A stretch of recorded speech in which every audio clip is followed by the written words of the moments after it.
Well, it is Good Morning Uganda, and you're doing great for sticking with us from 6:30 up until this minute, and the show is still ongoing up until 9 a.m. So we are having different topical discussions because that's what we normally do, as our mandate is to educate you and also inform you, among other things. My name is Olive Monica Najuma, so thank you so much for being here with us. Now, when you think about, or when you hear statements like social protection, I wonder what comes to your mind. Well, there is so much beyond that statement, and today we will be delving into that, as this is the Social Protection Month. And because of that, the theme is social protection as an enabler for human capital development across the life cycle. And the Ministry of Gender, Labour and Social Development, in collaboration with the Uganda Parliamentary Forum on Social Protection and support from development partners like UNWFP, ILO and UNICEF and the Embassy of Ireland, have successfully organized yet another month-long event to showcase and celebrate the success and potential of the social protection in achieving Uganda's national development aspirations. Now, I know that that sounds like a mouthful, but I promise you we are going to break it down and have a clear understanding what social protection means and also entails. And I'll be having this conversation with Marvin Joshua Onyang, who is the Monitoring, Evaluation and Learning Lead, Uganda Parliamentary Forum on Social Protection. Welcome. Thank you very much, Olive. How are you? I think I'm great. It's a good morning. We're going to be talking about things that are very critical to our citizenry. And I think this conversation is overdue. And as she has clearly elaborated, I think we'll be delving into what social protection is, why it is important, and why is it that we're celebrating it this particular month of October. All right. And I would like for us to start right there. When we say social protection, what exactly do we mean? Social protection could be seen in different ways, but if I were just to break it down for somebody out there, these refer to public and private interventions that address vulnerabilities and income insecurities across the life cycle. When I talk about vulnerabilities, this could be something.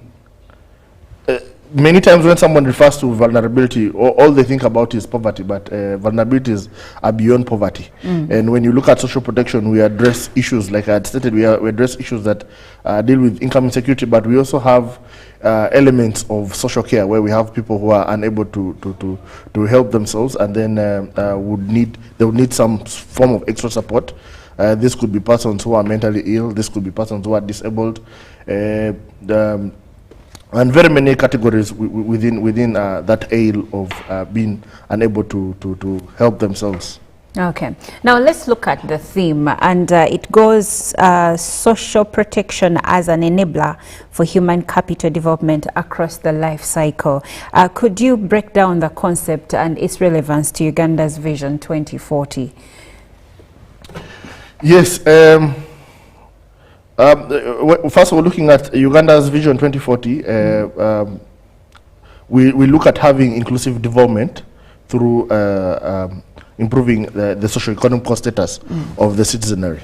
And when you look at the element of human capital development, it has three core components.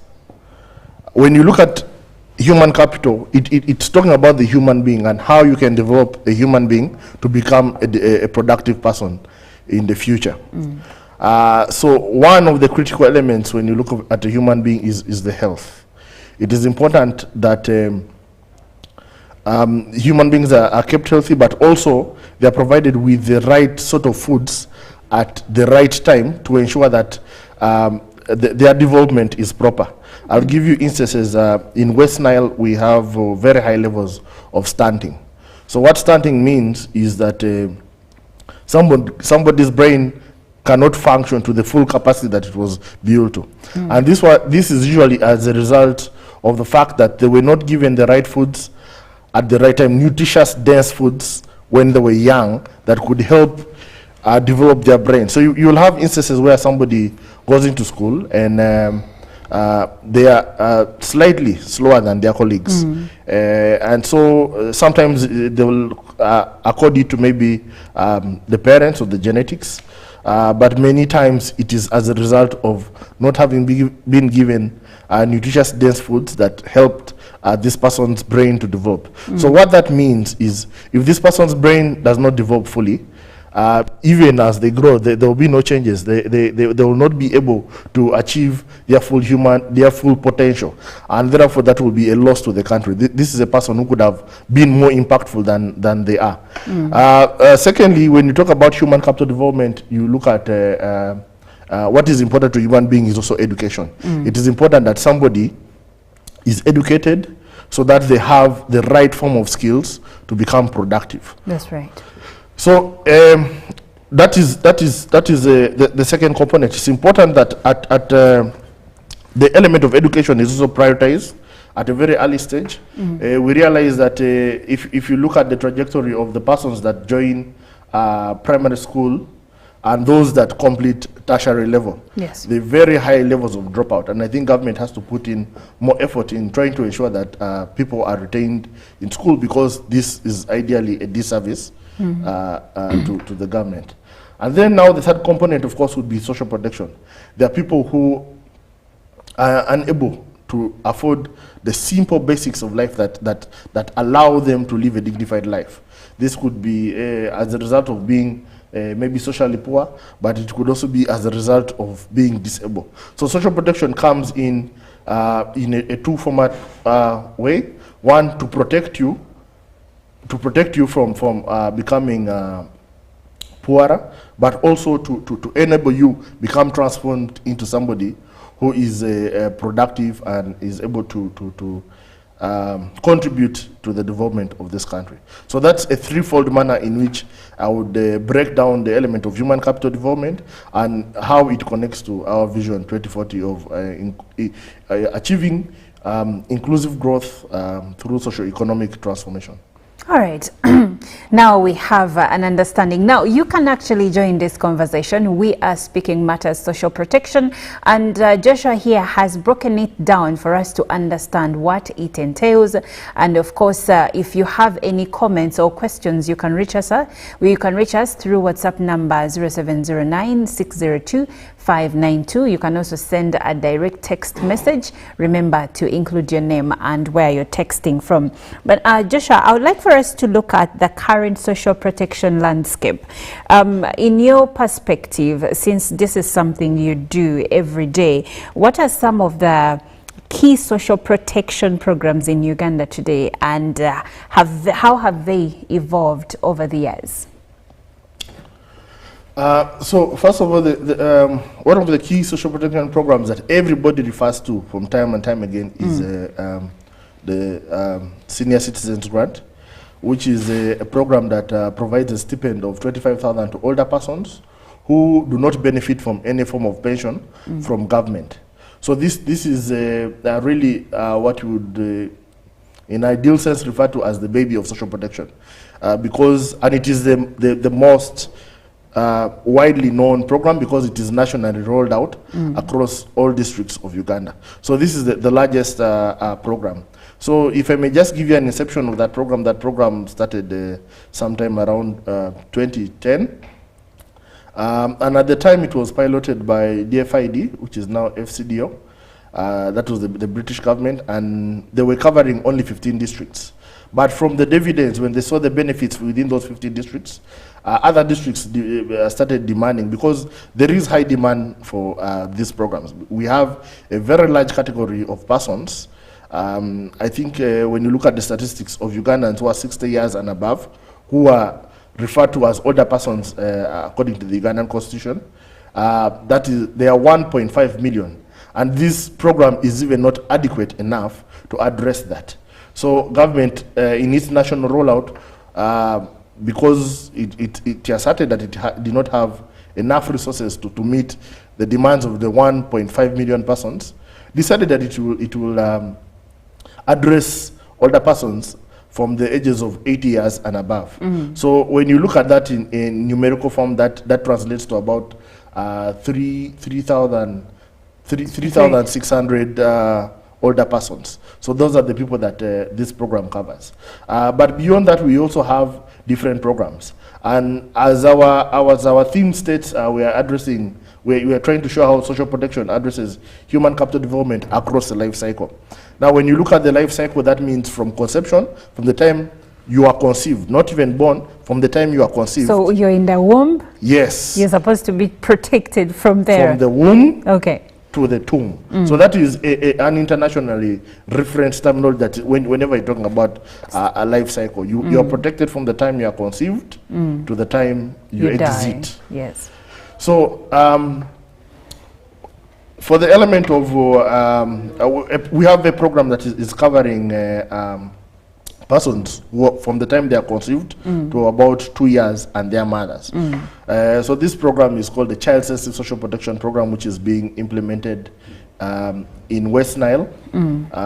This is being implemented by the World Food Program, but through government structures, through Office of the Prime Minister structures and the district local government structures.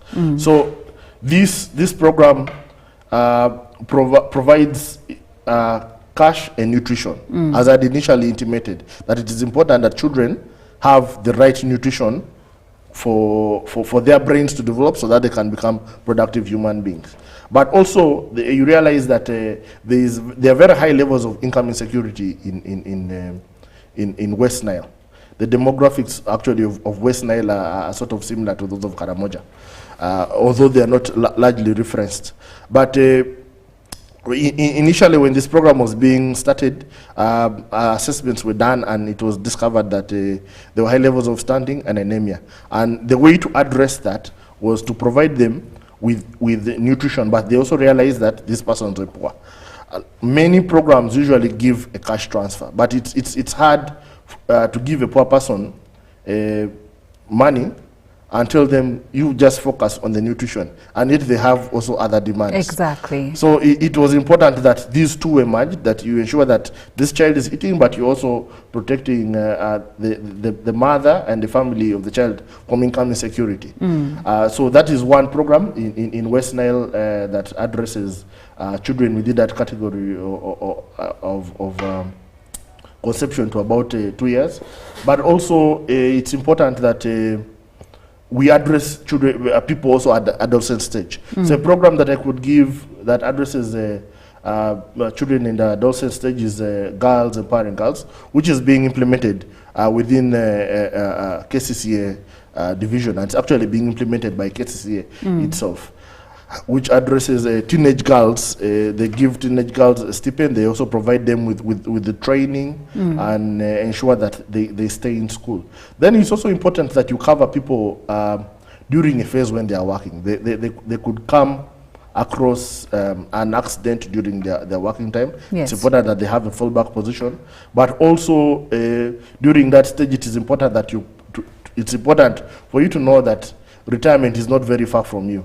So that is where elements like the NSSF come in, the Public Service Pension Scheme for the persons who are working in government. And then, of course, for the older persons is the pension. At that point, your energy levels are low, your productivity levels are low. Yes. You should be able to earn, to get something from the years that you worked when you were more productive. So that is where elements of NSF now will come in and kick in to provide sort of a stipend to these older persons. There are various programs, and these are implemented multi-sectorally.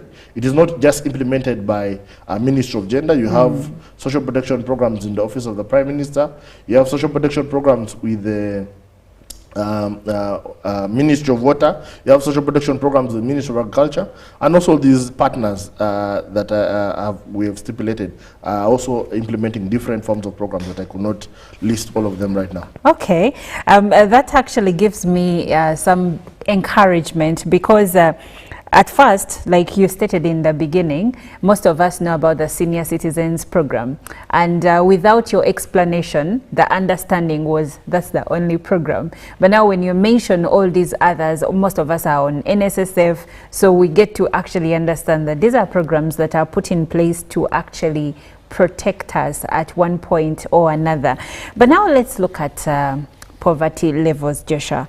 With 20.3% of Uganda's population living below the poverty line, how has social protection impacted this demographic? And I'm curious to know if there are any measurable improvements therein. Yes, so and this is a question that is thrown over and over. So the dividends of social protection are not usually those that you see instantly. They are long-term dividends. But also for the instant impact, of course, we get down to the programs like the Senior Citizens Grant. Yeah. When you go down for monitoring visits and you talk to these beneficiaries, you can see that actually from these 25,000, someone has bought a goat, someone has taken their grandchildren to school, someone has built houses. There are very many testimonies along those lines.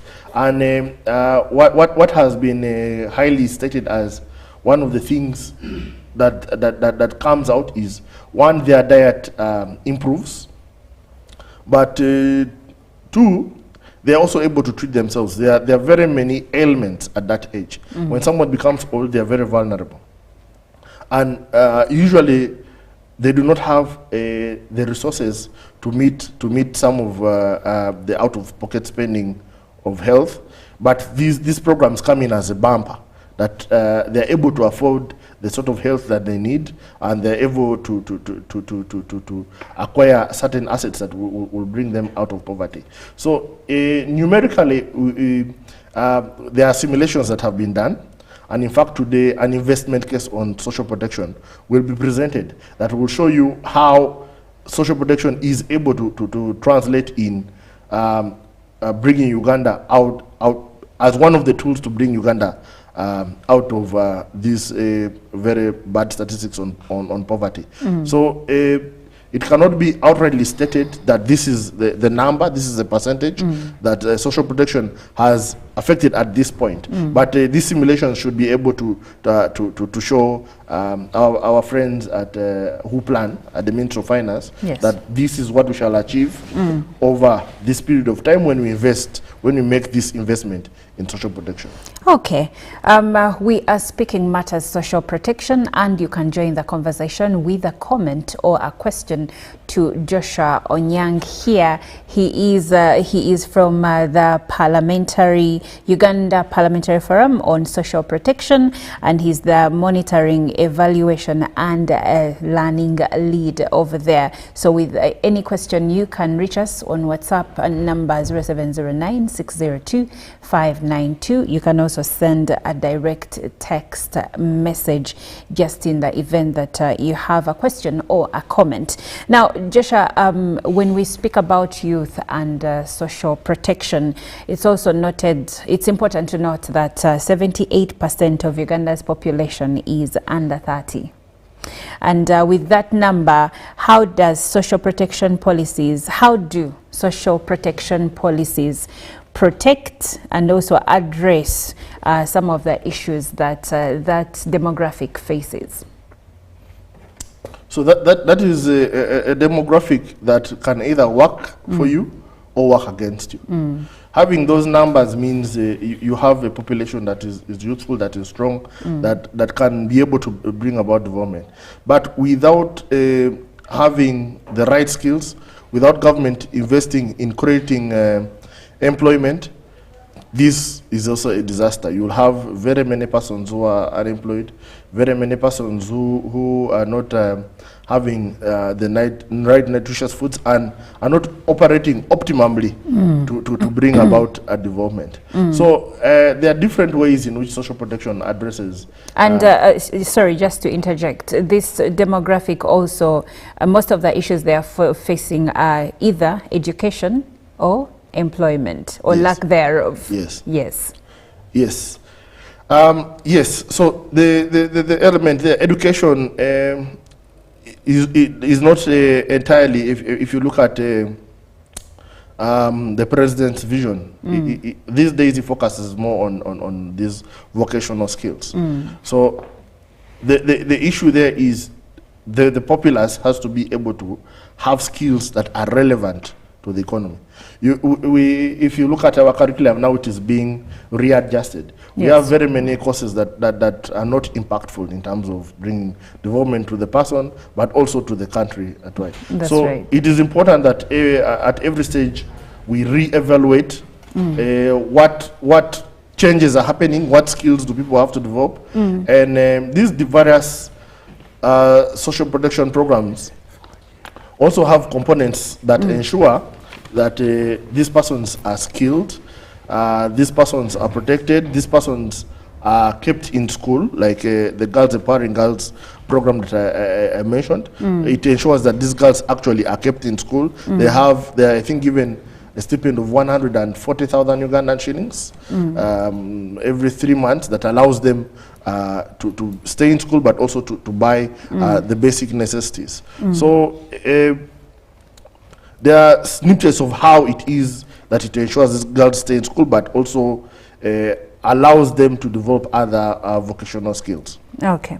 Now, there is something here that I see, which is to do with pregnant mothers, and it is called, there is a program which is child-sensitive social protection, and I'm curious to know how this is enriching women, pregnant women and young mothers.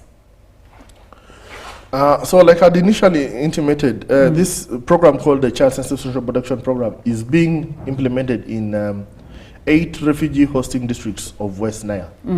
And before this program was started, they realized that there were high levels of anemia and there were high levels of stunting.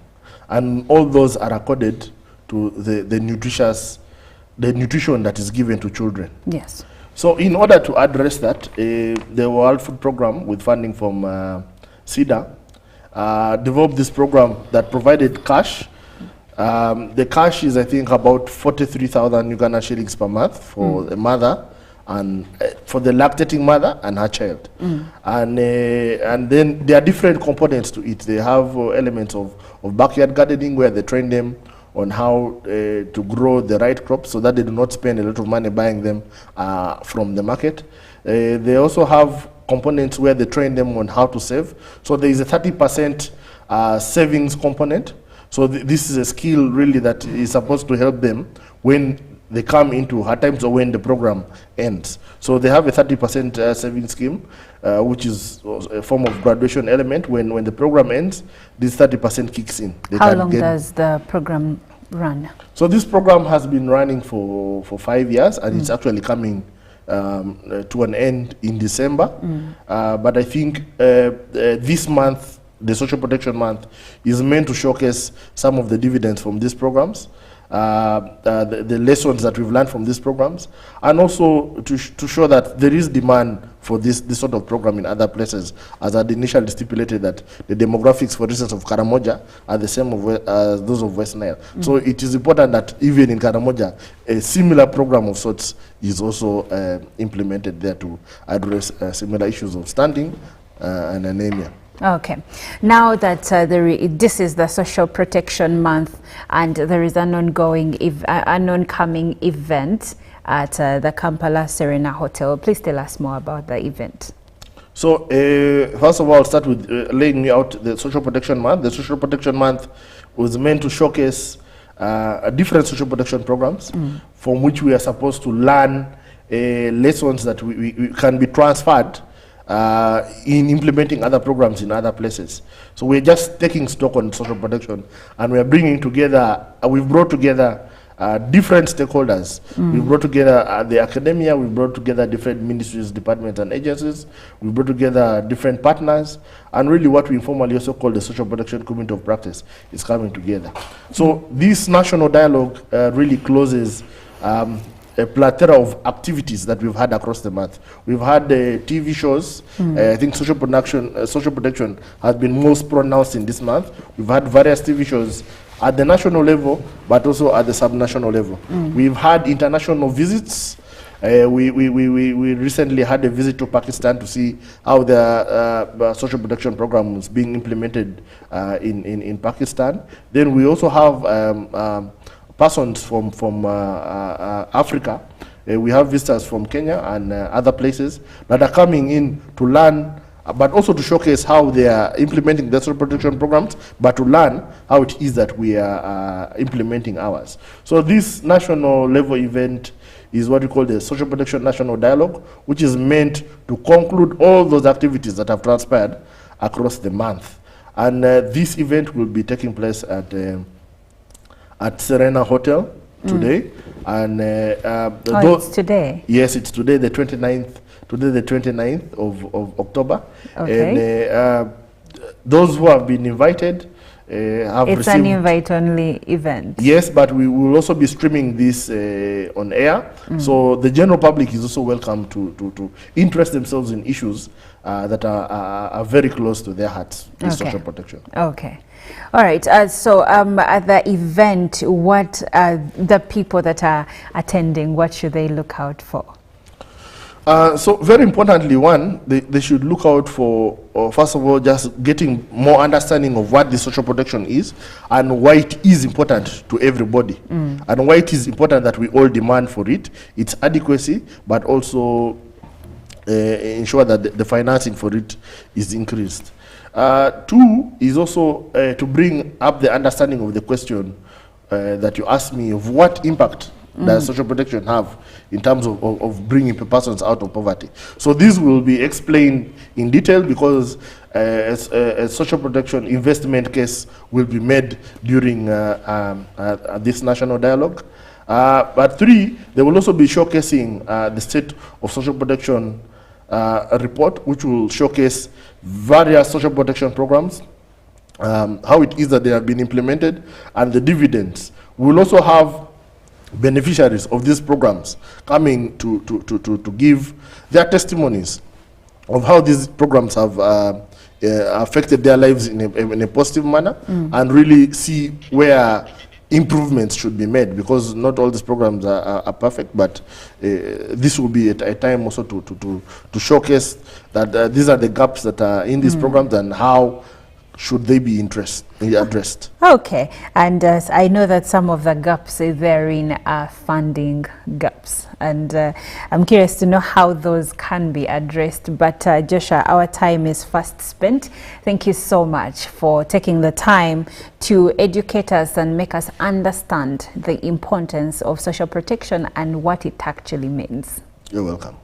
Well, I've been speaking to Marvin Joshua Onyang, who is the Monitoring, Evaluation and Learning Lead at the Uganda Parliamentary Forum on Social Protection. We've been speaking matters social protection, but this is where the conversation will end. And we'll take a short break and we'll be right back.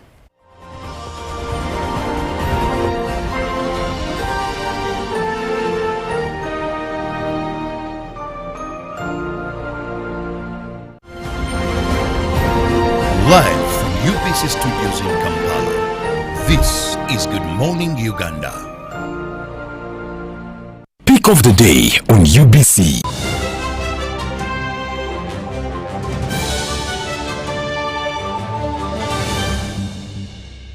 Was brought to you by I'll call you every day, yeah, yo, baby, don't go. You can now get all the Chibuzi out with MTN voice bundles. Call all networks. Kubei Dondoro. Buy a 25-minute voice bundle for only 1,000. Or buy any daily voice bundle of your choice. Dial *100 *21# and select daily, or use the My MTN app. When we talk together, we are unstoppable.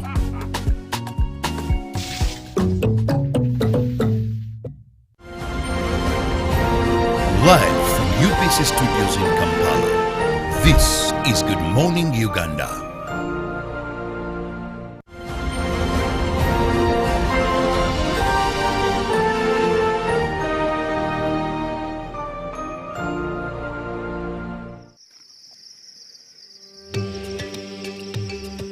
Known as the Pearl of Africa, Uganda is a captivating country. This is a land of breathtaking beauty, from rolling hills to shimmering lakes to misty mountains and dense rainforest. Its diverse landscapes and fantastic wildlife make it a spectacular destination. Even though it's right on the equator, did you know that Uganda has snowcaps? From one of the highest mountain ranges in Africa to the mighty Nile, the country is filled with natural beauty. Here, you will have the opportunity to encounter African elephants, the rare and endangered mountain gorillas, and if you're lucky, you'll spot the tree-climbing lions. Uganda has over 50 distinct tribes, each with its own traditions, music and dance. This country is the perfect blend of natural beauty, a vibrant culture and friendly people. In this video, I'm going to show you Uganda's largest national parks, Murchison Falls and Queen Elizabeth. We're going to visit Uganda's botanical garden and the famous Mabamba swamps. I am taking you on a trek to the impenetrable forest Bwindi in search of mountain gorillas. And we're going on many boat rides, including a visit to the most gorgeous lake in the country, Lake Bunyoni. Welcome on a journey to the most beautiful places in Uganda. This is a safari adventure I will not forget.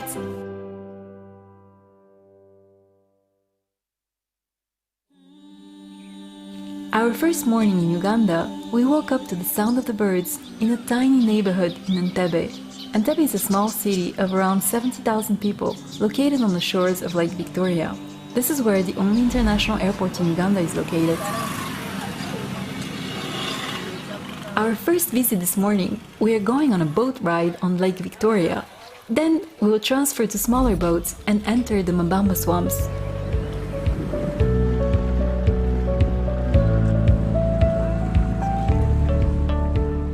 Lake Victoria is the largest lake in Africa and the second largest freshwater lake in the world. The lake covers a huge area and has a coastline with 3 countries, Tanzania, Kenya and Uganda. There are over 1,000 islands in the lake. Some are very small, others uninhabited. Lake Victoria is also one of the main sources that feeds the Nile River. At the beginning of the swamp area, other locals came to pick us up. We switched to their smaller boats to enter the swamps. This wetland has great ecological importance and is a big birding site, home to over 300 species of birds. This morning, we are hoping to see the elusive and prehistorical-looking shubio. We're extremely lucky to find a mom and its baby. Okay, it's going to fly. The mom flew away, but the baby let us approach it from real close. This strange-looking bird has a razor-sharp beak that can decapitate any fish or even a small crocodile. Our baby has yellow eyes, but some shubios have exotic pale blue eyes that can be very striking. Shubios are mainly silent, but they do communicate through clapping their bills very fast. This is a vulnerable bird species that needs protection.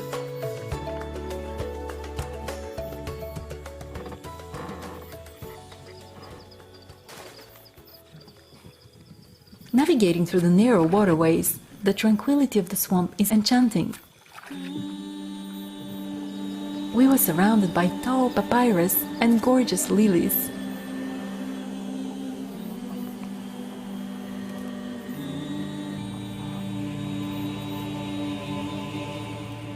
Our next stop is the National Botanical Garden of Uganda. You can walk around the botanical garden all day. This is a vast and captivating place to explore. The Uganda National Botanical Garden serves as a platform for education, research and recreation. We have pink, we have the small finger banana, we have the long one, we have the purple banana, so different species. We have where we make alcohol, banana whiskey. Situated along the shores of Lake Victoria, the garden is a scenic backdrop for some beachside relaxation or a picnic with friends. One of the first Tarzan movies was also shot here in black and white back in 1940. The park is a tapestry of plants, animals and flowers. There are over 120 types of herbs and 300 varieties of trees here. If you look closer, you will notice all sorts of fascinating insects, and these huge sprawling spider webs are quite interesting. Just be careful not to stumble into one. The park is a heaven for bird enthusiasts and home to over 115 species of birds. If you visit the botanical garden, make sure to pay a small fee and hire a guide. It's worth having a local person with you to show you the best spots and tell you all about the many plants and animals.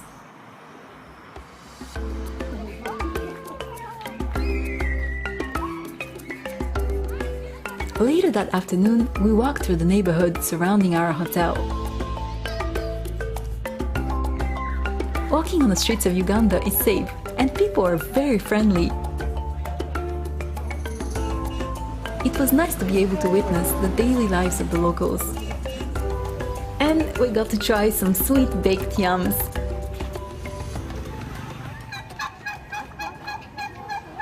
Next, we're off to Murchison Falls National Park. En route, we stopped at a local roadside market. This is a popular stop for drinks and snacks. The vendors immediately surrounded our car with many choices: roasted bananas, chicken sticks, sliced pineapple, and other goodies. Further down the roads, we were served this huge fish lunch with mashed bananas and French fries.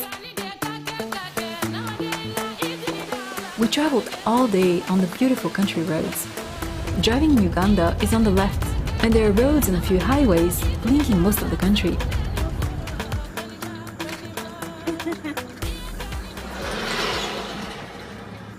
Late night, we arrived at our lodge near the lake and fell asleep to the sound of the crickets.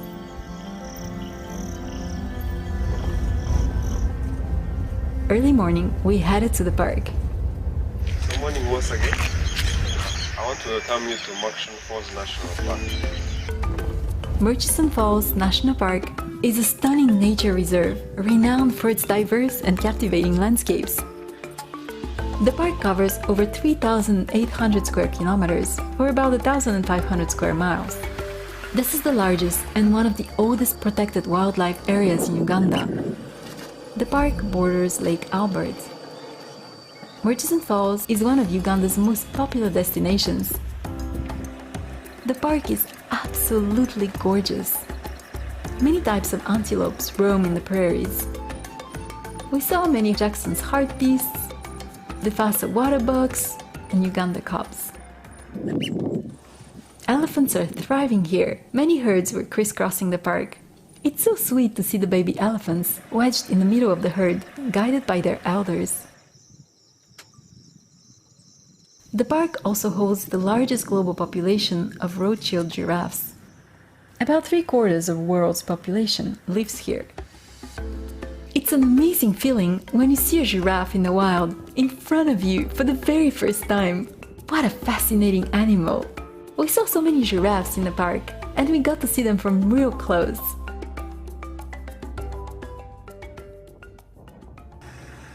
Murchison Falls has many buffaloes and a huge variety of birds. As a bird lover, I was so excited.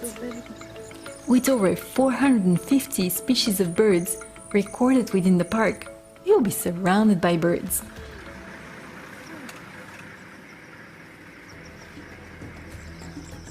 And of course, we were most excited to see the lions. We had many lion encounters and saw entire prides.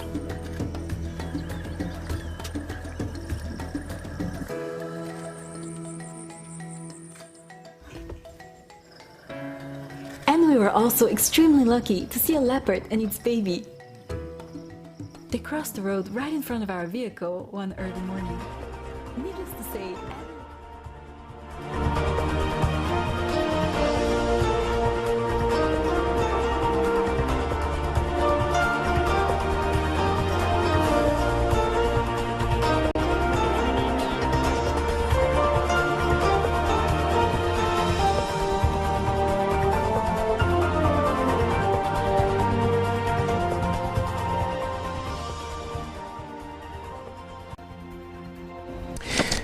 It's now business time. Good morning and thank you for sticking around here on GMU. And of course, in our first report, we start off with the new Uganda Land Commission members that were sworn in. And on top of this is that the new the Chief Justice, Alfonso Owenyidoro, also advised on the Bibanja holders. Now, the Chief Justice presided over this swearing ceremony where he urged the Commission members to phase off the Bibanja holder systems and other land-related systems that lead to the suffering of the poor. Owenyidoro committed on behalf of the judiciary to support the Commission to deal with case backlog and other guidance whenever approached on the side of the law. Now, the Uganda Land Commission, sworn in by the Chief Justice Owenyidoro at the Supreme Court of Uganda, includes Professor Jack Nyeko Penmonji, the chairperson, then Andrew Nyumba, the secretary to the commission, and other 4 commission members, which are Haji Asuman Chafu, Augustine Ruchika, Stella Achan, Rosemary Tumsime, and Dennis Nduhura Mwebaze, who were sworn in. Now, the Minister for Lands, Housing and Urban Development, Judith Nabakoba, pointed out some failing factors of land management, including the judicial delays. She also asked the Commission to increase the non-tax revenue collections and ensure accurate identification of leases on government land. The Commission chairperson, Professor Nyeko Penmonji, committed to create a land bank for different government projects. Despite stringent measures established by government, land so far has conflicts on the conflicts on government land are a pressing issue, forming a big part of legal disputes. Now, away from Uganda, we head to Senegal because the $1.8 billion IMF aid program secured in 2023 is currently frozen. Now, a restructuring of the agreement is now required, according to the Finance Minister, Chiek Diba. The government is aiming for a new agreement by the first quarter of 2025 as the latest reports are coming in. Now, the Minister of Finance, Cheikh Diba, announced during the annual IMF meetings in Washington that Senegal's program with the International Monetary Fund needs to be revised following an audit that revealed a higher debt and budget deficit than previously reported. Now, the government is now aiming for a new agreement with the IMF by the first quarter next year. The $1.5 billion secured from the IMF in 2023 is now on hold, and scheduled payment of 338 billion francs this year has been postponed to 2025, and the budget deficit is currently over 10% of the GDP. That is nearly double the initial reported figures of 5.5%. The audit commissioned by the new president, Bassirou Diomaye Faye, revealed alarming figures regarding the last 5 years of Macky Sall's presidency.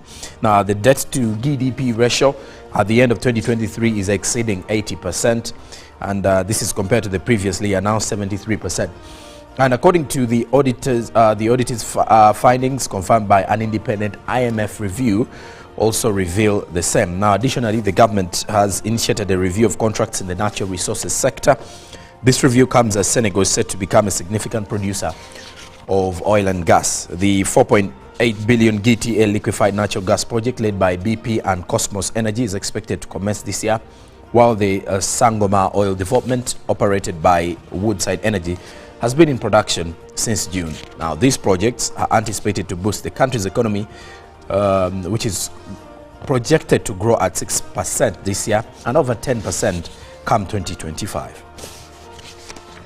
And now our focus turns on to the forex market to see how the Ugandan shilling has been faring against the other foreign currencies. By opening time on Monday, the US dollar was buying at 3,659.95 Ugandan shillings, while selling was 3,669.95 shillings. By midday, there was a slight change. The US dollar was buying at 3,660.05, while selling at 3,670.05. The US dollar then closed at 3,660.00, while selling was 3,670.00. Then the Great Britain pound was buying at 4,739.70, while selling was 4,752.65. The euro was buying at 3,600 3,948.77, while selling at 3,959.56. The Kenyan shilling was buying at 28.37, while selling at 28.44. The Tanzanian shilling was buying at 1.34, while selling at 1.35. The South African rand then was buying at 206.70, while selling at 207.26. And these exchange rates are updated 3 times daily, courtesy of the Central Bank. Well, that does it for business now. We return shortly with the latest from the US elections update.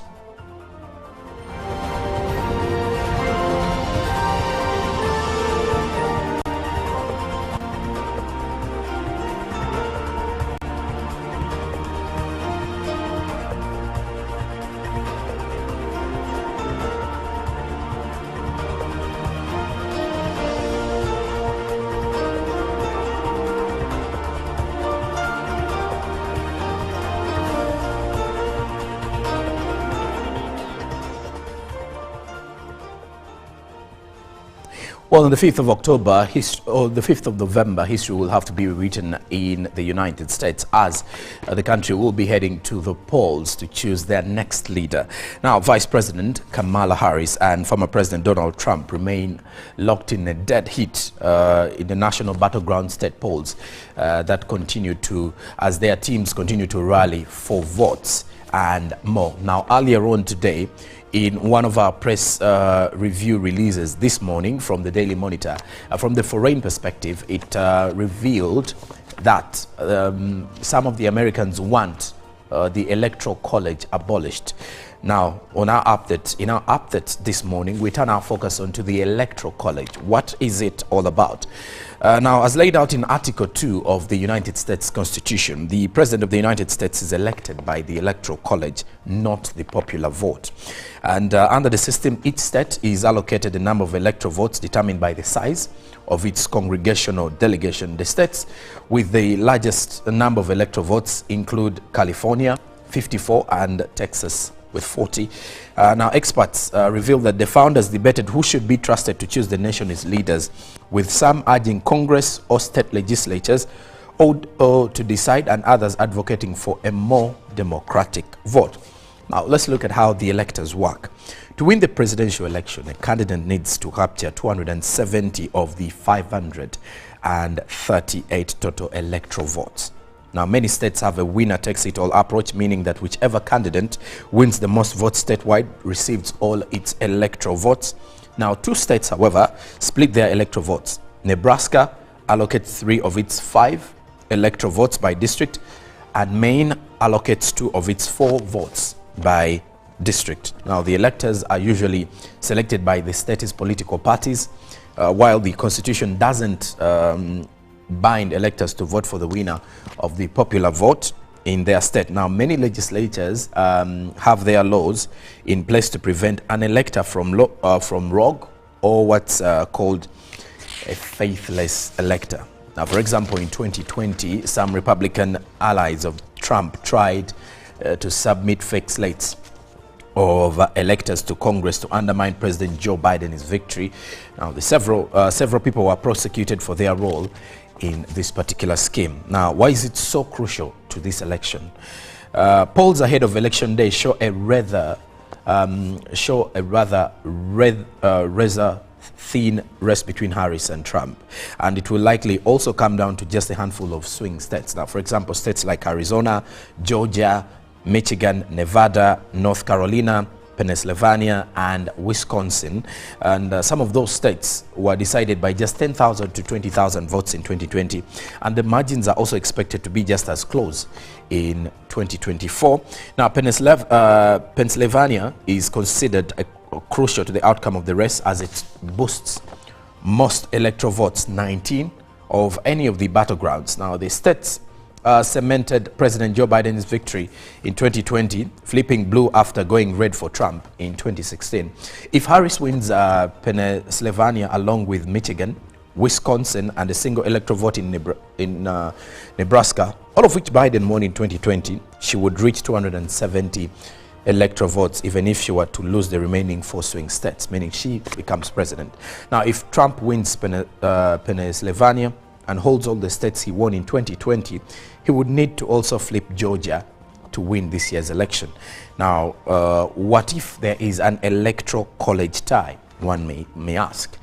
Now, a 269 to 269 tie is not outside the realm of possibility, though it's a bit unlikely with these particular elections. Now, it only happened only once under the current rules of the electoral college, that is during the 1824 presidential election. In that case, the Constitution requires Congress carries out a contingent election to decide the winner. Now, a contingent election requires the House of Representatives to select the winner, with each state having one vote. That is, a candidate would need support from 26 of the 50 states to be elected, and at the same time, it is just like I did mention, quite unlikely, if you are to put it in that way. Now, one may again ask, what of the popular vote? Now, it is a symbolic victory to win the popular vote, but at times in the US elections, it's not that required. Twice in the last 5 elections in the United States, we've seen the popular vote go one direction and the electoral college go the other. That could well happen this time as well. So one may win the popular vote but not win the US election, if you are to look at things here. Now, the candidates who lost the popular vote but won the electoral college are John Quincy Adams in 1824. There was Rutherford B. Hayes in 1876 rather, Benjamin Harrison in 1888. There was George W. Bush in 2000, and Trump in 2016, for many of you who remember that time when Trump was taking on Hillary Clinton. Now, after the 2016 election, when Hillary Clinton eclipsed Trump in the popular vote by nearly 3 million but lost the electoral vote college, debate sparked whether the system should change, and you also get to realize this is why many of the people are saying it would be better the electoral college is abolished. And well, as more details come along, Trump is rallying in Georgia and Harris goes back to Michigan in the latest updates of the two campaigning presidential aspirants in the United States. So Kamala Harris is now on rally in Georgia as Trump is rallying in Georgia as Kamala Harris, the vice president, goes back to Michigan to seek for those votes as well. 5th November will be the day the United States will be heading to the polls, and we'll be giving you the updates as we head to those elections till the final announcement of who will be the president of the United States after that election. Well, that does it for our USA election update this morning. Coming up is the Good Morning Uganda agenda. Stick around. Good morning.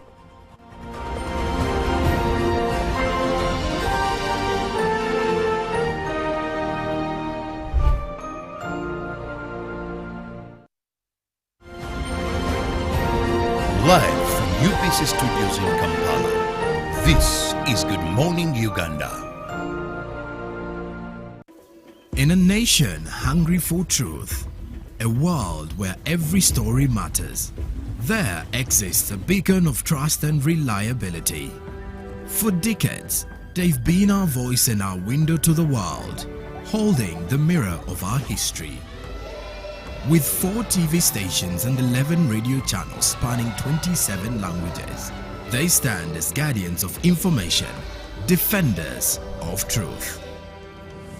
With Mascari Heritage Advantage, they uphold every citizen's right to reliable and free information. Their archived stories shaped our past and illuminate our present. Yet now, as new challenges arise and the world evolves, their mission faces its greatest test yet. Be part of our journey and let's navigate the unknown, uncover the untold, and safeguard our future together. Tune into your public broadcaster, for it is the intersection of trust and truth. Because to UBC, your story, every story, and every voice matters. UBC, inspiring Uganda.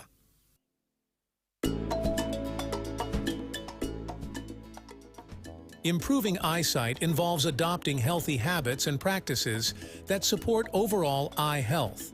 While these suggestions may not guarantee significant improvements, they can contribute to maintaining good eye health. Number 1. Eat a nutrient-rich diet.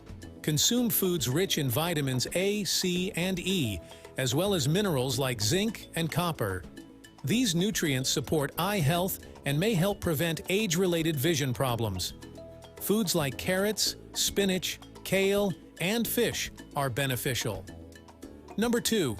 Stay hydrated. Proper hydration is essential for overall health, including eye health.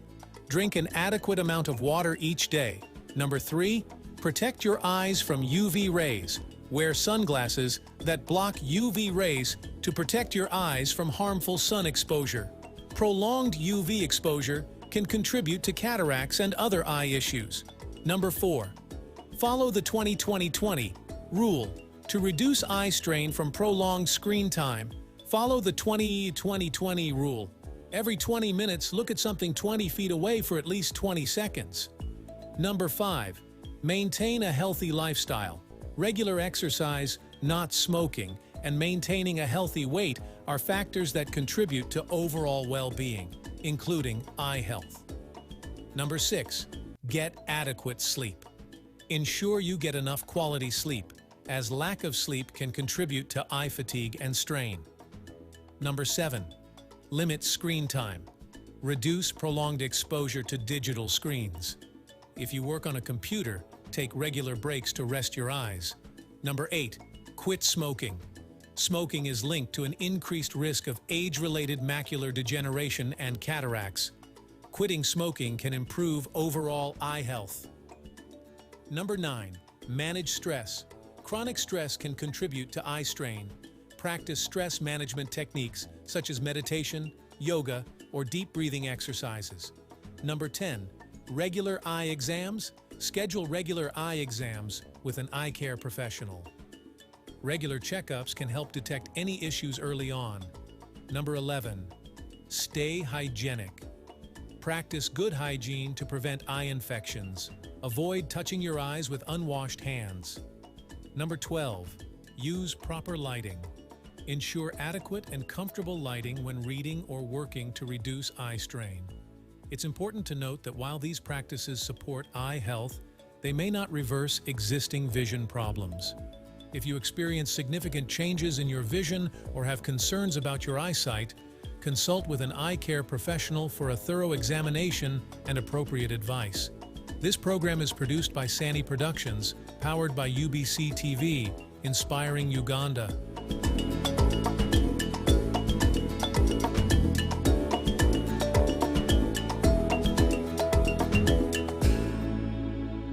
Pick of the day on UBC.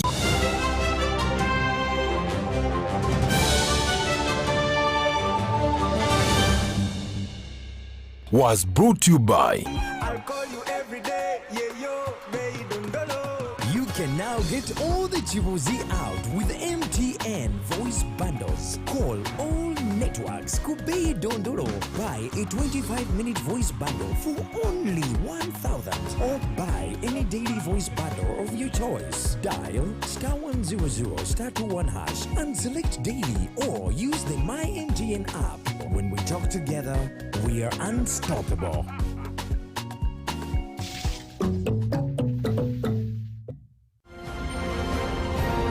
Live from UBC Studios in Kampala, this is Good Morning Uganda.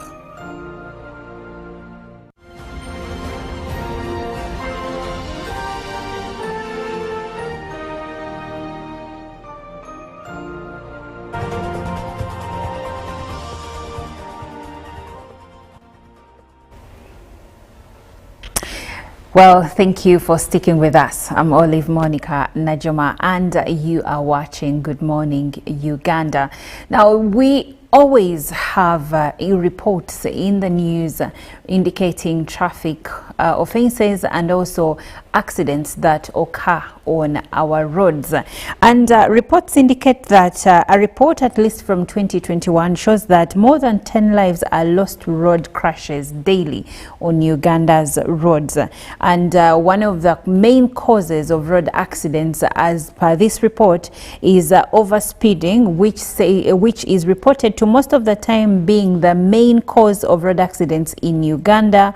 And of course, we have other issues that roads are poorly maintained, or even overall poor infrastructure when it comes to the road network, narrow roads, potholes, to mention but a few. But I'll be delving into a conversation regarding still traffic safety and maintaining safety on our roads.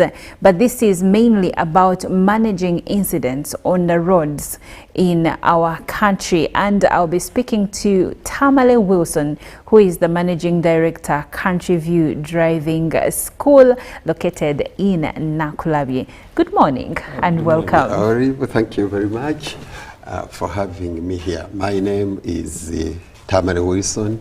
Director, Country View Driving School since 1983, almost 42 years. Wow. Serving the nation, teaching, sensitizing, and making sure Ugandans travel safely from all corners of our country, Uganda. Wow, interesting. Yes. For over 40 plus years, Tamale Wilson has been training and teaching people how to drive, but also sensitizing us about road safety. We normally have conversations with him here because it is pertinent that we continue speaking about road safety and how best we can maneuver on our roads, but also avoiding accidents because they keep claiming the lives of our loved ones. And as we launch into November and December, which are festive months, normally the rate of accidents in the country heightens. So how do we curb these accidents? How do we manage incidents on the road? That's where we are going. And Mr. Tamale, yes, first off, please help us understand what you mean when you say managing incidents. Yeah, managing incidents. Many things happen on the road and some other places. And people do many things in offices, schools, hospitals, markets, and other places. But when we come to roads, many things happen to us in terms of accidents and crashes. If we talk about managing all these situations, conditions, we can tackle, we can have control of these situations.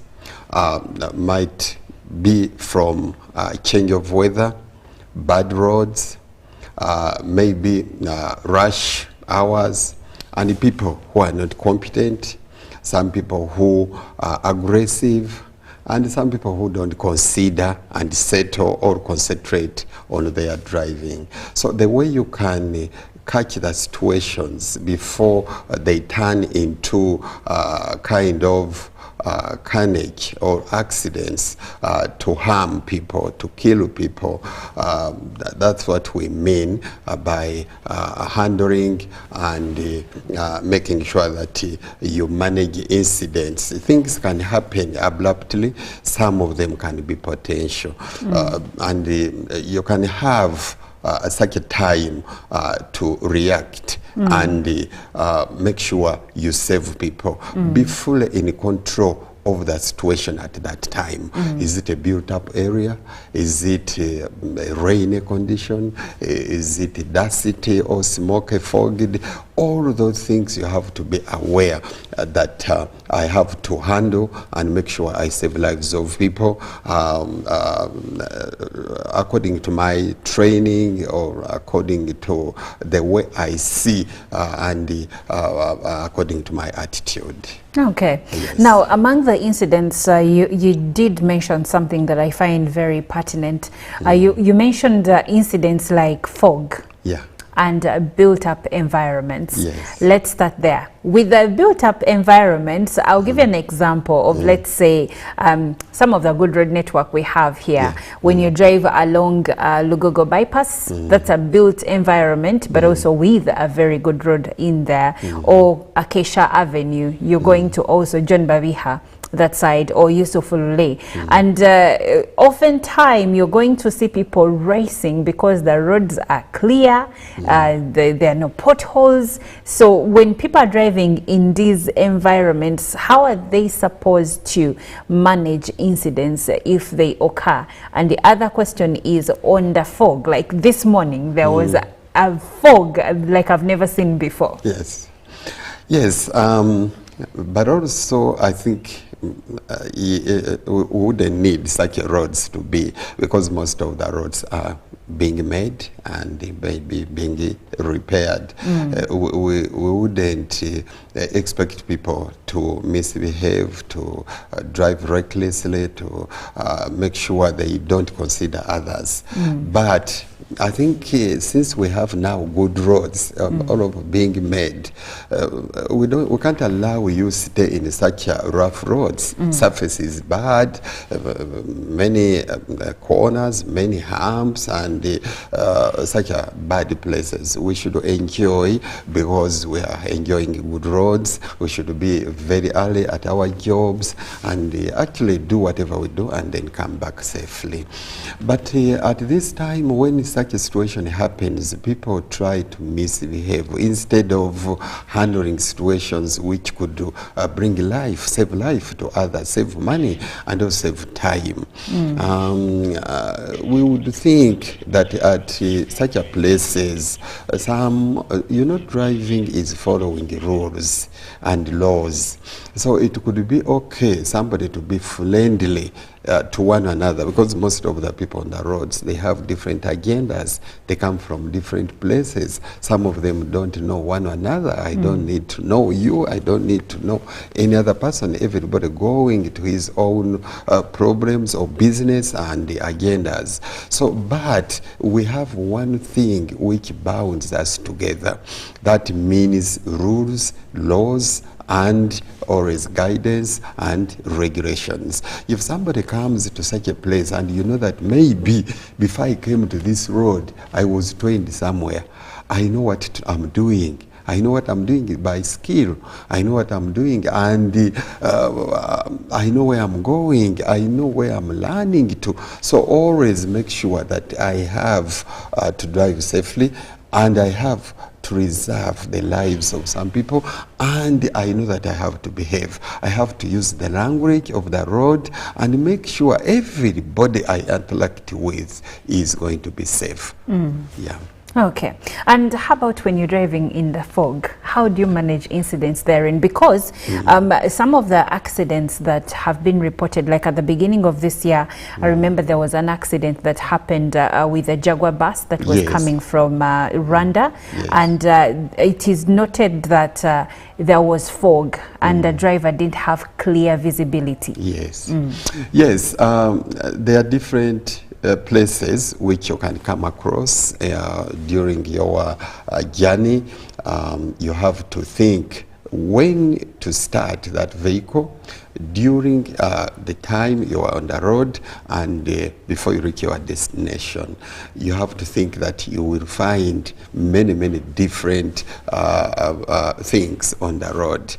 Now, if you are driving through such a hazardous situations, like a fog, like a dust, like a smoke, like where you think you'll find any obstacles in terms of hazards, you have to be very careful. You have to make sure one thing, that you are seen and you can see others on the road.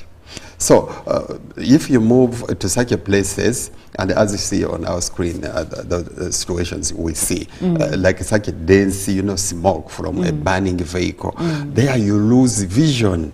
So what do you have to do in such a thing, apart from running away, do away with such a situation?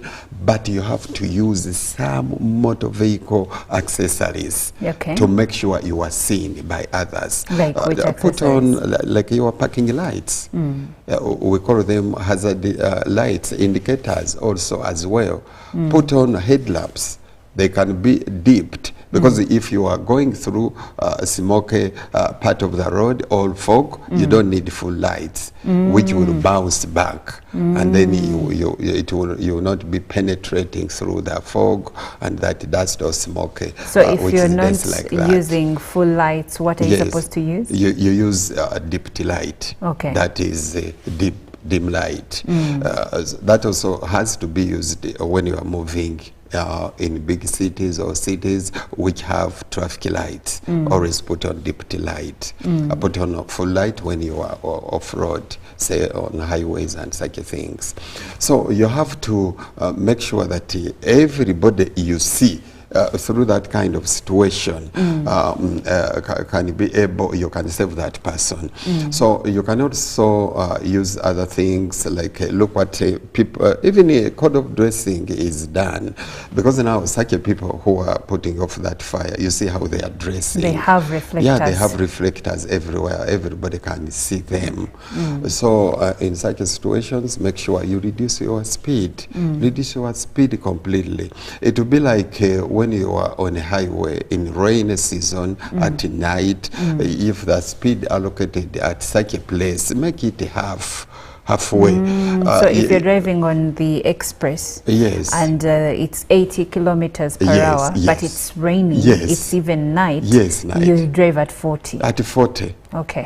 Different even cases at rainy season, you can even make thrice, cut it 3 times and make it something to do with 20 to 25. Okay. So you have to do things which will make you be seen and also you see others.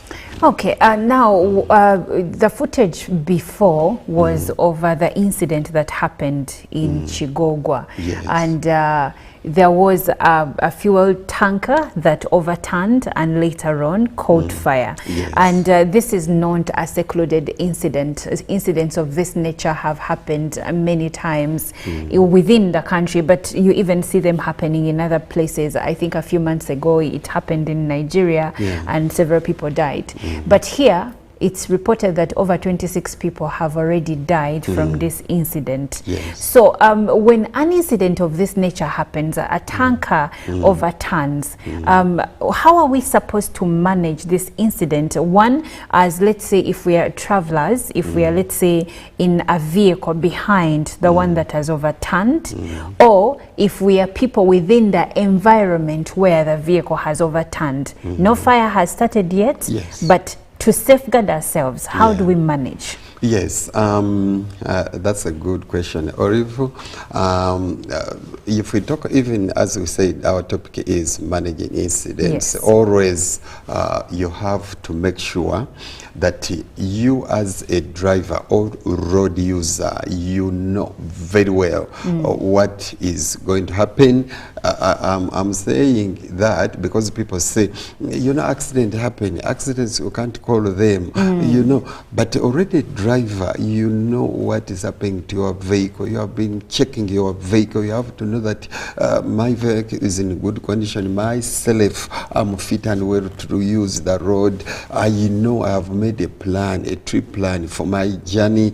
So I have done some of the things I am supposed to do before I start or take off. So always, the driver, you must know about all these things. Don't start a vehicle, don't drive a vehicle and you know its braking system, you don't know about cooling system, you don't know about electric system, you don't know about all the fuel system and other things. So you have to know that. So after all doing that, now you go on the road and such things happen. We can call them accidents or crashes, but also we can call them things which can happen as a result of fire and other things. But also you told me, you asked me before that happens. Now you have to know very well that anything can happen on the road, but also on the roads there are some different people doing different things. You have always, there is no place in Uganda or anywhere where there are no categories of different people doing different things on the roads. Some of them sell things on the road, some of them park like border borders on the road, some of them have shops on the road, markets and other things. So you have to anticipate that things, anything can happen. But now, how do you tackle this kind of situation as a driver, as a trained person? Because even before I say this, anybody in this world, not only in driving sectors, but also different sectors, you have to know that you must be a first aider. And we have that kind of course, full course, first aid, or if you must be first aider, and other people must be other first aiders in the case of any accident. Now, what do you do? You told me, how can we avoid that? Now, you are on the road. Something happens, maybe abruptly, or maybe potentially. Potentially means something which can give you some time, although you have seen, and then think about what you are going to do. As you think, you already start bringing your leg to the brake pedal, and we have to calculate that distance, thinking distance, then braking distance, before you come to a total stop, after seeing something ahead of you. Then you have to think what to do. Park very well. You told me before fire starts or any other thing, not only fire. Park very well at a place which will not cause more havoc. Say like dangerous places like black spots, corners, you know, hillbrows, you know, junctions, maybe bridges and other places. Park very well. What can you do again? Just warn other road users. We have you have instruments like triangular, you know, reflectors, which you have to put 50 meters ahead and also 50 meters behind. So warn others about that. And if you have seen an accident or anything like that which can cause trouble to other road users, please, after doing and warning others, just interact with the authorities around. Like a police, like LOCs. You can call police numbers, and you can tell even other people you have in your vehicles before you come. You can now start helping others, but don't steal. You know, people think about stealing and getting free things. And yes, speaking about stealing, the incident in Chigogwa, you do realize that many of the victims had gone to loot fuel from the tanker, and unfortunately for them it burst into flames, and those that were very near the truck are the ones that were the first victims that died on the spot. But then there are also people who were not stealing. There were people who were in their shops, because as you see, it is a narrow road. It was in the township, and when the truck burst into flames, even these buildings caught fire. So in case of an incident of that sort, how would you advise the people living within that community? Within that community. So that the truck has fallen, the truck has fallen, there is no fire yet, but anything could happen. How would you advise people within that community, even those that are within their maybe shops or homesteads but nearby? Yeah, because it caught people unaware well. Yes. It can happen. That's why we have actual, situations, but also we have potential, like I said, which can give you time. Now, to such a people, we have to say that please, everywhere, whatever you are doing, be alert, be attentive, always think about your work. And if anything happens, we use the term listening and considering, listening, and also doing other things like being aware of anything that can happen. Please, if you get a noise of anything you are not aware, which turns to be dangerous to you, but don't come near. If you have seen something, don't think of, because you told me there are some innocent people around. Yes, they are, and they are always there. Yes. But in case of anything, you are saved. Please make sure you run away. You don't come near. Somebody can fire a bullet here. People, instead of running away, they come near to see. A vehicle can overturn, and when a vehicle overturns, there is a queer noise it makes, like an empty, if you can think of empty jerrycan or empty, metallic, tin, the voice it makes, that scares everybody. So always, if you listen to such a thing, please run away. Don't come near. People think of coming near and trying to get some of the free things they can get. Yes, keeping in mind that sometimes they could be, you talked about first aid. They might be coming into, yes, if let's say it's not a truck, it's a vehicle full of people, yes. Maybe they are coming to give first aid or try to, help people out of the vehicle that has had a crash. That is also right. That's all right. If you have that motive, we thank you very much, and we thank God for that. But in most instances, instead of people coming to rescue our others, help others out of such a kind of hazardous situation, they think of stealing. That much I know. They think of stealing. They can even see somebody, when an accident happens, some people which are involved become confused. Some of them don't, become unconscious. Some of them become angry. So you have to know that such a things and places happening, that kind of thing, you have to come, help, and also inform others for some help. But yes, we saw some people who took 10 liters of jerrycan. Somebody took 10 liters first and was looking for another bigger one, 20 liters. And that's what saved him. Yes, and that's what saved him. Yes. So such a things, it's not only fuel. Some people take cement, some people take iron bars, iron sheets, and such a things. And most of them are dangerous. And some people cannot even hold the weight of the things they're trying to take. So always make sure, think about life first before you do any other thing. If at least by chance you got something, you don't try to go back.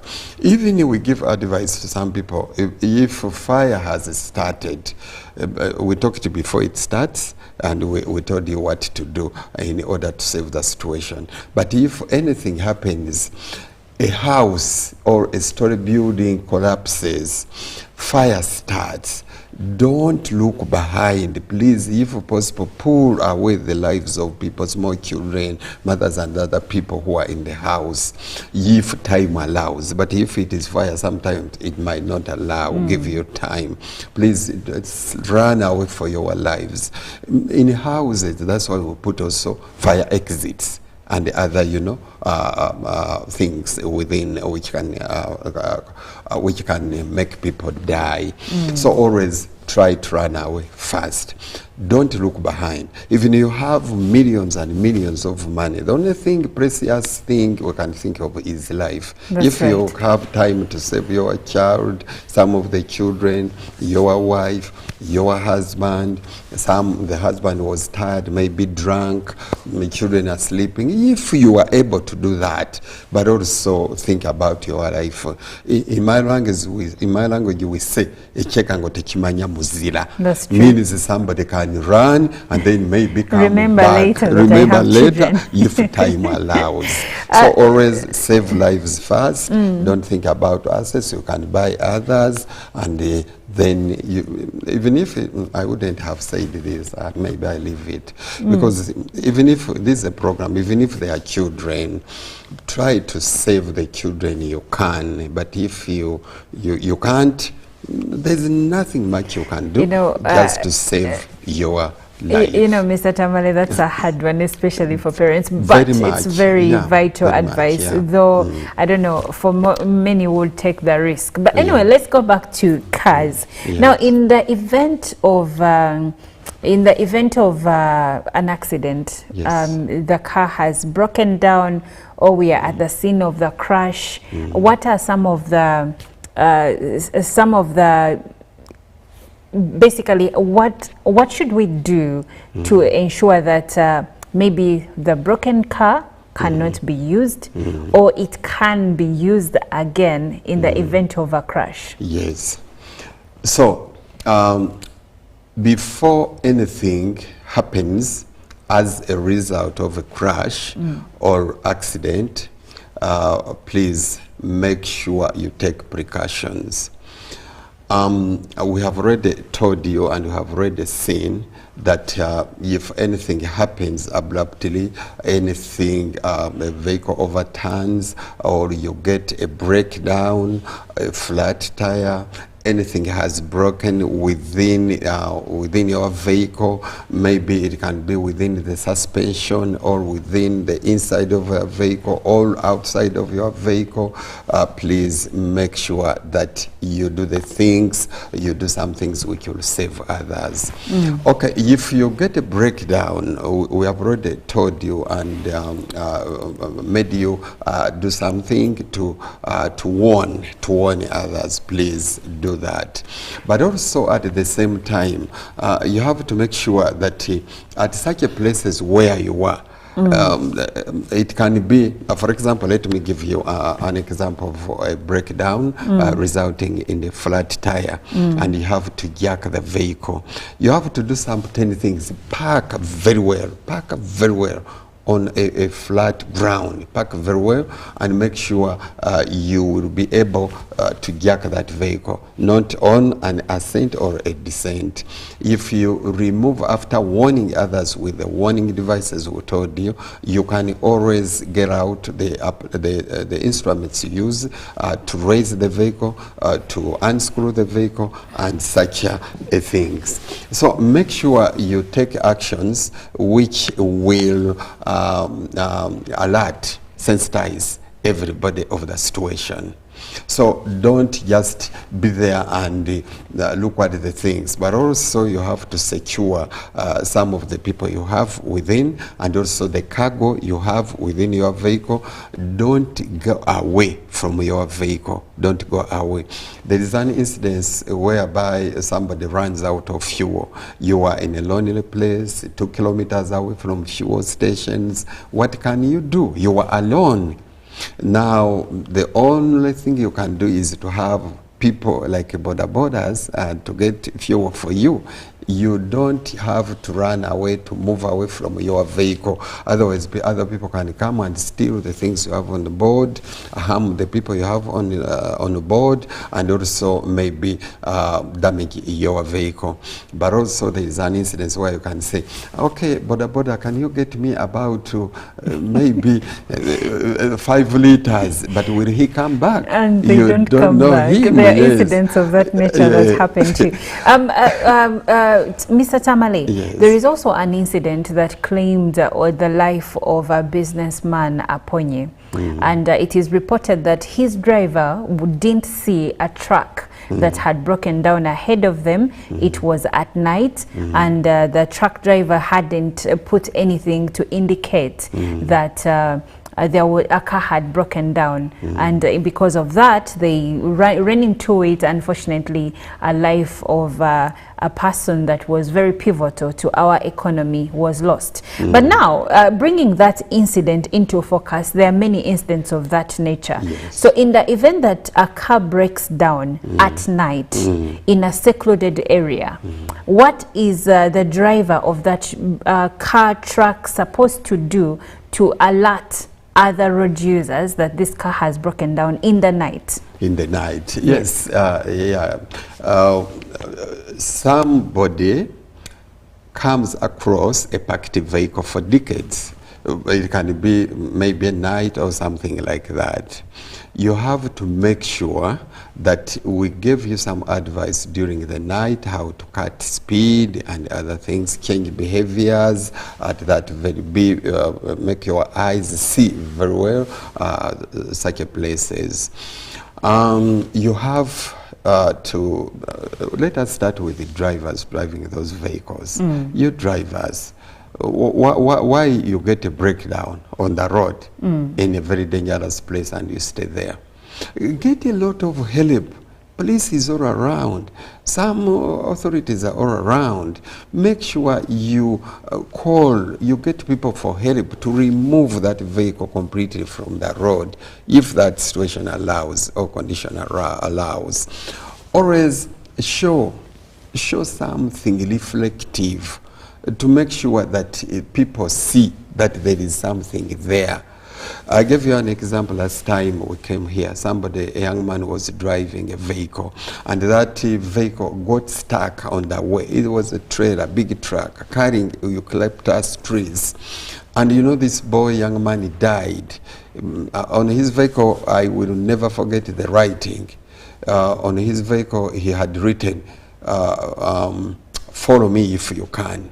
Follow me if you can, meaning he was speeding up.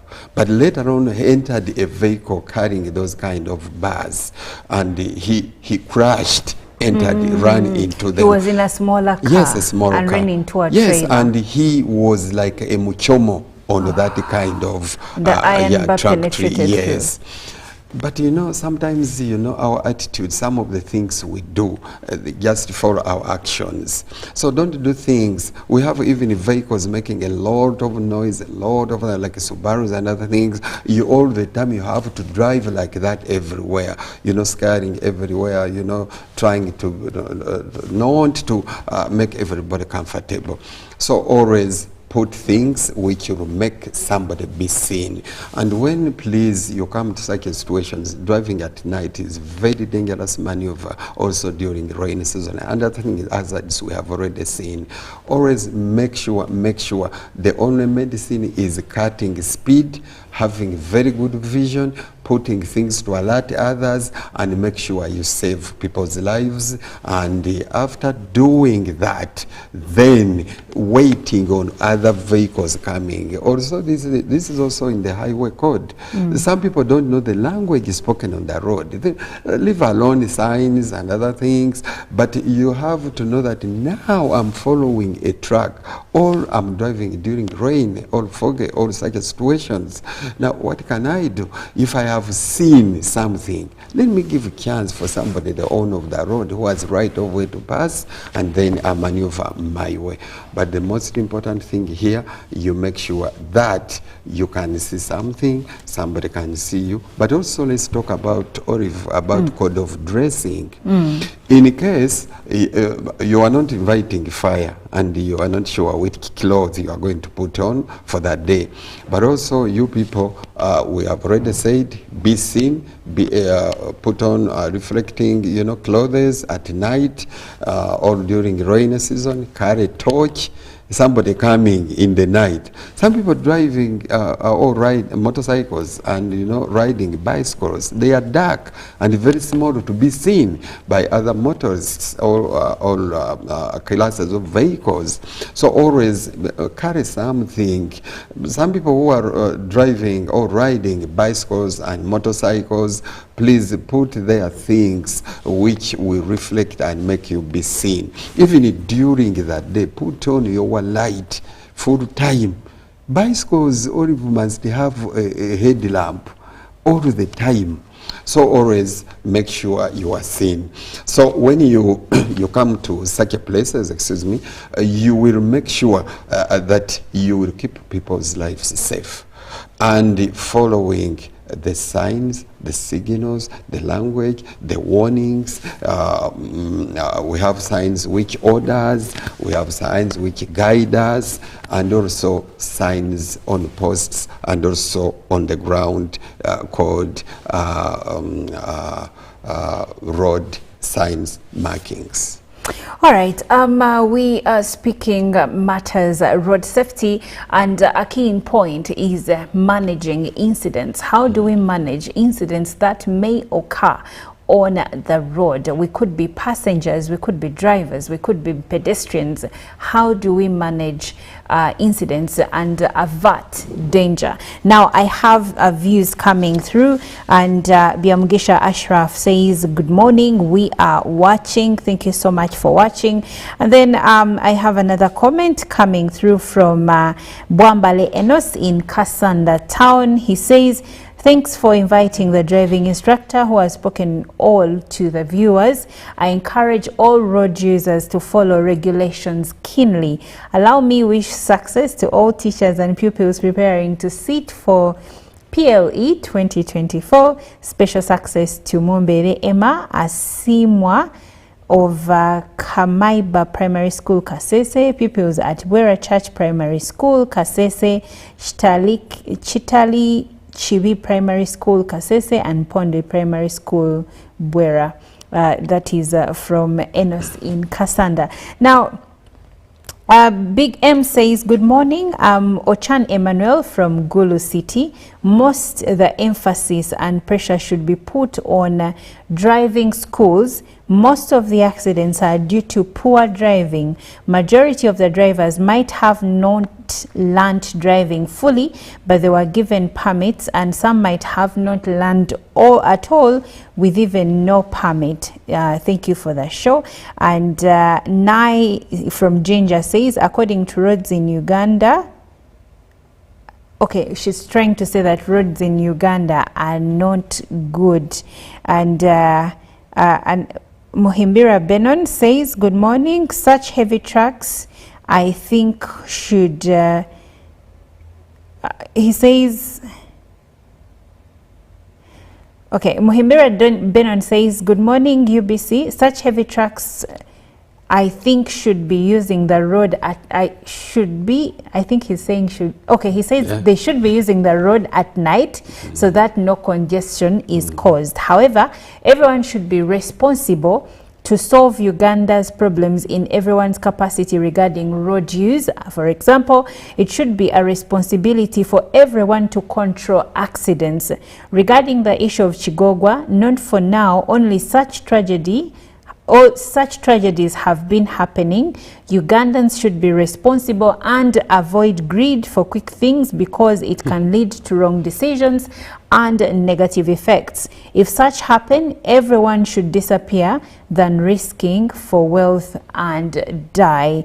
This is from Muhimbira Benon from Mitoma district, but he is listening in from Arua City. And this one says, good morning, I'm Kayaman, a driver from Katakwi town. Thanks for the program. Thank you for the advice, Papa. God bless you so much. And the next one says, good morning, I'm Mr. X, a driver in South Sudan. I'm happy to be part of this program of road safety, to be a campaign driver in any situation, to follow the rules and regulations of each country on the road as the road user. But down to my country, drivers don't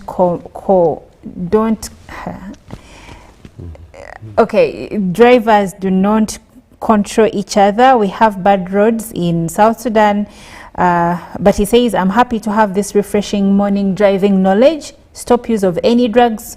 Overspeeding, as a driver has to, the driver also has to know road signs. Drivers must be sound and the main person should carry the recommended permit. This is from a driver in South Sudan. And Eric from Kampala says, good morning. Well, Mr. Tamale, as we come to the end of our conversation, please share your last comments regarding managing incidents, but also for those that would like to get in touch with you, they would like to get your number. Yes, Oliver, before I do that, you have mentioned many things. Drivers of heavy vehicles, trucks, buses, and others stay so much on roads, and they see a lot of incidents like this. But please, we urge you people to come to help others. Another thing we must not forget about fires, because we have seen many incidents, and this is the talk of the town, the city now in our country. Please, you must know that fires also have different classes. So you people, if you run for anything you want to get, make sure that you come and train to know the classification of fires and how they happen, and also the fire extinguishers. We call them fire extinguisher agents that can take off all, take away the fire. Fires have classifications from A, B, C, D, E, F, and K.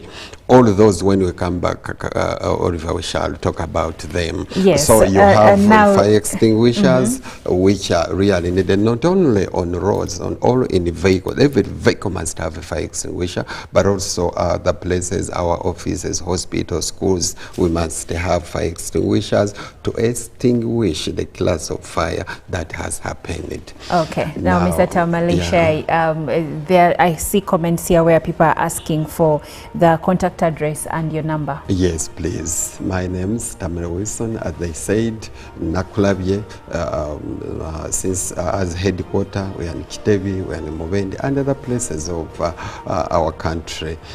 You can get me on number 0772 410 480. Call it 772 410 480. All 0702 28 6104.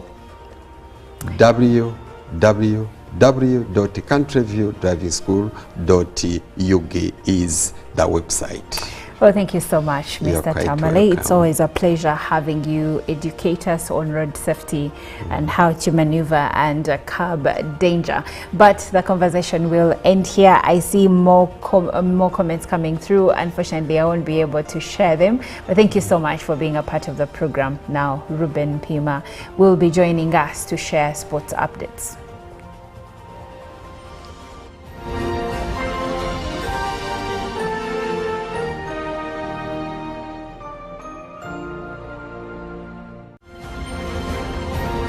Live from UBC Studios in Kampala, this is Good Morning Uganda.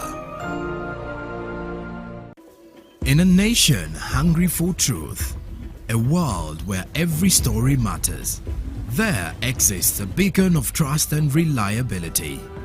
For decades, they've been our voice and our window to the world, holding the mirror of our history.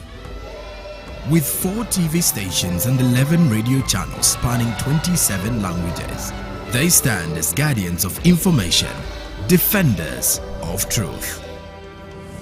With Mascari Heritage Advantage, they uphold every citizen's right to reliable and free information.